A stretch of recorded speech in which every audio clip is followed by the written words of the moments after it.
The scent of sizzling charcoal drifted across my older sister's backyard as golden evening sunlight filtered through the maple trees. White string lights stretched overhead. Children raced through the lawn with water balloons, and country music played softly from a Bluetooth speaker near the patio. From a distance, it looked like the perfect American family barbecue. It wasn't. My 6-year-old son, Noah, stood beside me wearing his favorite blue t-shirt covered in tiny dinosaurs. His eyes never left the grill. "Mom," he whispered excitedly, "those steaks smell amazing." I smiled and squeezed his shoulder. "They do. Do you think Uncle Travis will let me have one?" "I don't see why not." Noah grinned, so wide it melted my heart. He'd been looking forward to this cookout all week. Ever since my sister Lauren invited us to celebrate her wedding anniversary, he talked about swimming with his cousins and eating grown-up steak. I wished that was how the evening would end. My brother-in-law, Travis, loved being the richest man in every room. If someone bought a new truck, his was newer. If someone got a promotion, his bonus was bigger. If someone mentioned a vacation, he'd somehow spent twice as much.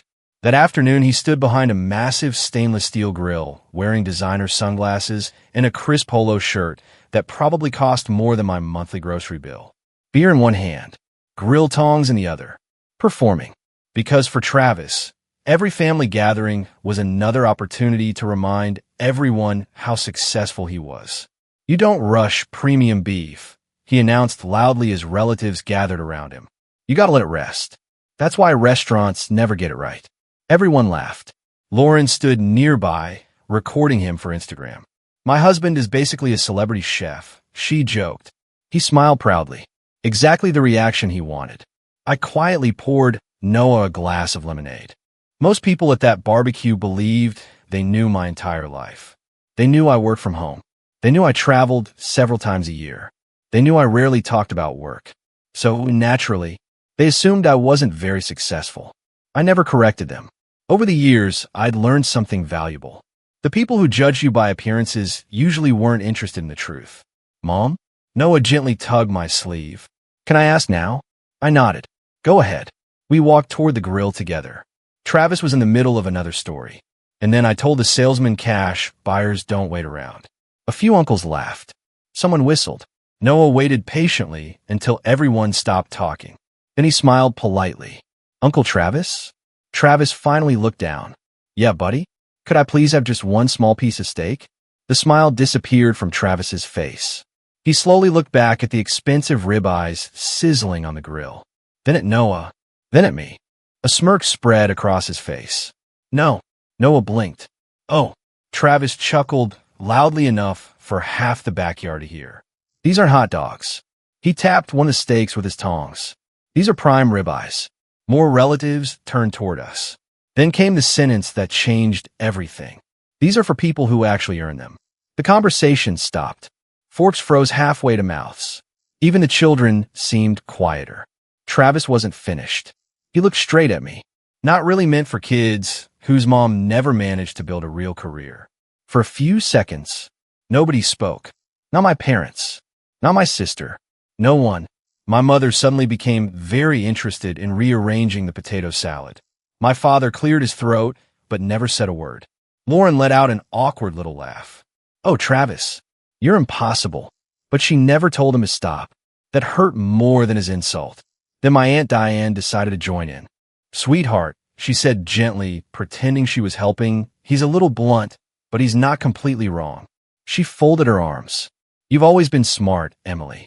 I just wish you'd made better choices after the divorce." Uncle Richard nodded in agreement. "A stable husband would have made life easier. And Noah deserves that." Another cousin chimed in. "You should really move into a better neighborhood." Someone else suggested private school. Another relative offered financial advice. Within less than a minute, the conversation wasn't about steak anymore. It became a public discussion about everything they believed was wrong with my life. I listened quietly, not because I agreed, because I was amazed. Not one of them had ever asked what I actually did for a living. Not once. Yet somehow they all felt qualified to explain why I wasn't successful. Noah slipped his tiny hand into mine. His voice was barely above a whisper. "Mom." My heart sank. "Yes, sweetheart. Did I do something bad?" I knelt beside him. No, you didn't do anything wrong. His eyes filled with tears. But I'm still hungry. That sentence hurt more than anything Travis had said. I stood up slowly, picked up Noah's empty paper plate, placed it on the picnic table. Then I looked directly at Travis. I didn't yell. I didn't cry. I didn't argue. I simply held his eyes for a few seconds. Something about my silence made his confident smile fade. We're leaving, I said calmly. He shrugged. Suit yourself. As Noah and I walked toward the driveway, Travis couldn't resist one last insult. Don't forget next month's family investment dinner. He laughed loudly. Oh, I forgot. That's mostly for people who actually contribute. A few relatives laughed. Most looked away. Not one person stopped us. Not one person defended a little boy who only wanted a piece of steak. The drive home was almost silent. About 20 minutes later, I pulled into a small roadside diner just outside town. It had faded red booths, black and white checkered floors, and a jukebox that hadn't worked in years. The waitress smiled warmly. What can I get you today? Noah studied the menu like it was the most important decision of his life. I'll have the cheeseburger. He paused. Extra pickles, please. Excellent choice, the waitress said. After she walked away, Noah looked across the table at me. Mom? Yeah? Are we poor? Children ask questions adults spend years avoiding. I reached across the table and held his little hand. No. Then why did Uncle Travis say those things? I smiled softly. Because some people think money makes them better than everyone else. They look at someone's apartment, their car, their clothes, and they decide they already know the whole story. But they don't. Noah thought about that for a moment. So, we're okay. I smiled. We're going to be just fine. He nodded. That was enough for him. Children believe the people who love them. Adults usually believe appearances. A few minutes later, his cheeseburger arrived. He smiled again. The same bright smile he'd had before the barbecue. Watching him happily dip fries in a ketchup reminded me exactly why I worked as hard as I did. Not for expensive cars. Not for bigger houses. For moments like this. That night, after Noah had fallen asleep, I carried a cup of chamomile tea into my home office.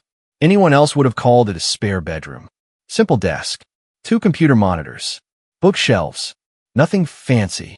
Exactly how I liked it. At 11:42 p.m., my phone vibrated. A text from Travis. You embarrassed me tonight by storming out. Learn how to take a joke. And don't forget who co-signed your first business loan when nobody else believed in you. You owe me a little respect. I stared at the screen. Then I smiled. Not because it was funny. Because Travis had just reminded me of the biggest mistake he'd ever made. For years earlier, he hadn't co-signed that loan because he believed in me. He'd signed it because he was convinced I'd fail. He'd even joked that he'd be buying my bankruptcy. What he never imagined was what that tiny business loan would eventually become. I set my tea on the desk, opened my laptop, logged into a secure corporate portal.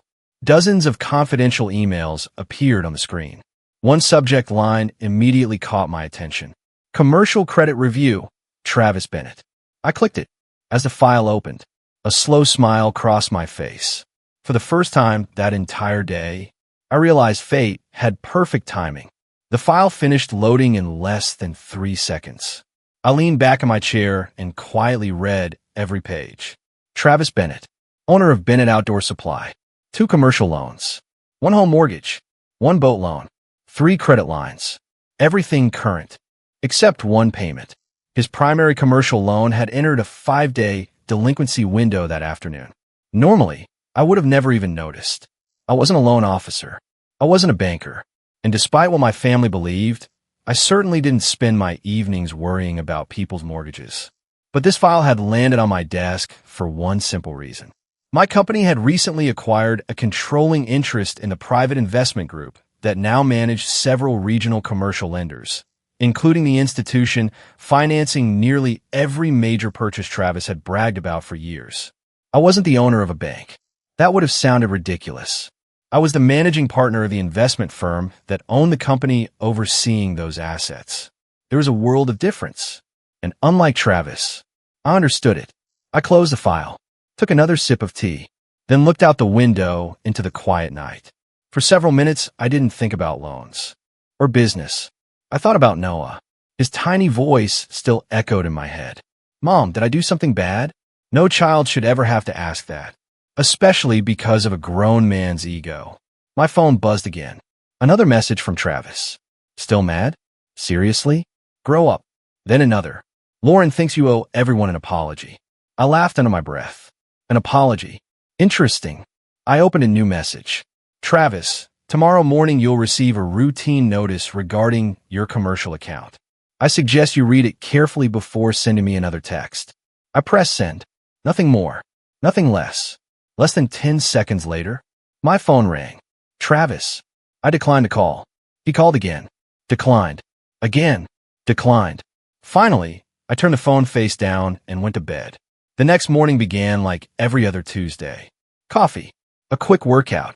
Breakfast with Noah. As I packed his lunchbox, he looked up at me. Are we going to Aunt Lauren's again soon? I smiled. Not for a little while. He nodded. Okay. Kids heal faster than adults. Sometimes I envy that. After dropping Noah at school, I drove downtown to the glass office tower where my company occupied the top 3 floors. No flashy signs. No giant logo covering the building. Just quiet success. Exactly the way our partners preferred it. The receptionist smiled. Good morning, Ms. Carter. Morning, Olivia. Inside the executive conference room, several members of our leadership team were already waiting. The quarterly acquisition meeting lasted almost 2 hours. Commercial real estate, investment performance, risk reports, expansion opportunities. Nothing unusual. As the meeting wrapped up, our general counsel, Daniel Brooks, remained behind. There is one file requiring executive approval. He slid a folder across the table. I already knew which one. Mr. Bennett? Daniel nodded. Our servicing department flagged repeated late payments over the last 18 months. He opened the file. The latest payment is now officially outside the grace period. I read the recommendation. Everything complied with federal lending regulations. Standard procedures. No exceptions. No special treatment. Daniel looked at me carefully. Conflict of interest? I know him personally. I don't manage servicing. I won't interfere. He nodded. That's exactly what I expected. That was the end of the conversation. Business remained business. Always. At 10:17 a.m., my assistant knocked gently on my office door. Emily? Yes? Someone insists on seeing you. Who? She hesitated. Travis Bennett. I almost smiled. Did he have an appointment? No. Then tell security to escort him to reception room B. 5 minutes later, I walked inside. Travis jumped to his feet. What the hell is this? He slammed an envelope onto the table. I just got this notice saying my loan is officially in default. It's a payment reminder. It's legal procedure. You did this. I remained standing. No, you did. You knew. I knew your payment was overdue because the servicing department flagged it. He stared at me. How? I slid one business card across the table. Not dramatically, just quietly. He picked it up. His face slowly changed. Emily Carter, managing partner. Carter Hayes Capital. He looked back at me. What is this? The company you laughed about for years. He frowned. I thought you were freelancing. You never asked. Silence. I don't understand. Our investment group recently acquired the financial management company overseeing several commercial lending portfolios. His eyes widened. My loans are serviced through one of those portfolios. His confidence disappeared. So, you own my loan?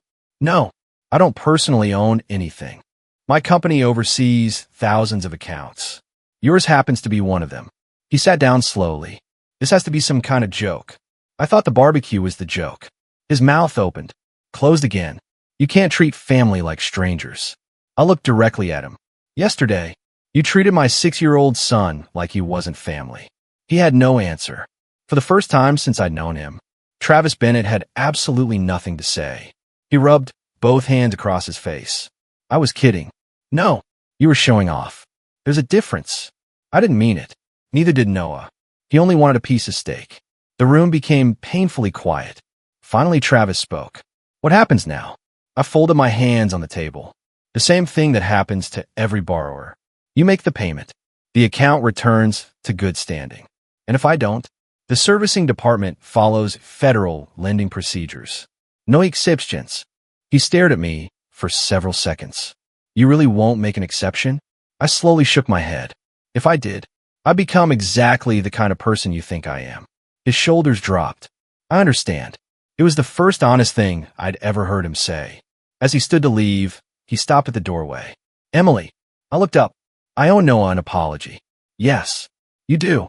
And not because of this loan. Because he's 6 years old. Travis lowered his eyes, then quietly walked away. I wasn't interested in humiliating him. I never had been. Money doesn't prove character. Power doesn't either. They simply reveal what was already there. I turned back toward the floor-to-ceiling windows overlooking the city. Somewhere across town, Noah was sitting in his second-grade classroom, probably thinking about recess instead of last weekend's barbecue. That was exactly how it should be. I intended to keep it that way. Little did I know, the real confrontation wasn't over yet. Because that evening, my phone rang again. This time, it wasn't Travis. It was my sister Lauren, and judging by the anger in her voice, the rest of my family had finally learned who I really was.